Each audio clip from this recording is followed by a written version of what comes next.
এখন আমি দেখাবো যা যা আমি গিফট পেয়েছি সেইগুলো আমি দেখাতে চাইছি। কালকে একটা গিফট দিয়েছে, আজকে আমি দেখাতে চাইছি এইটা আমার একটা বান্ধবী দিয়েছে, নাম তামসা।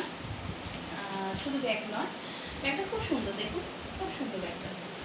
আর যাই হোক তো, আর সব থেকে পছন্দ হয়েছে আমার এই হারটা, এত সুন্দর লাগছে এই চোখারটা, মানে কেমন লাগছে রে মঙ্গলা?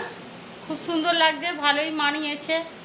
হ্যাঁ, খুব দারুণ এই চোখারটা লাগছে। আমি ঠিক আছে। আর আর কে কি দিয়েছে বল? এই ক্লিপ দিয়েছে, নেপালি সেটে কানের সেট আছে, আর এই একটা নাইটি গিফট পেয়েছি, এটা আমার একটা বান্ধবী দিয়েছে, যাই হোক।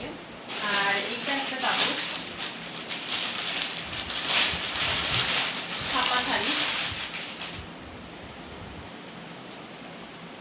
আমার সব থেকে প্রিয় বন্ধু দিয়েছে, কাকুলি। ভালো লাগছে তো মঙ্গলা? হ্যাঁ হ্যাঁ, ভালো লাগছে। একটা একটা সব থেকে বড় কথা হচ্ছে জানিস মঙ্গলা, এই গিফটটা 2 বছর আগেকার গিফট, এখনো যত্ন করে রেখে দিয়েছে, পড়িনি পছন্দের, ওই জন্য যত্ন হচ্ছে খুব পছন্দের।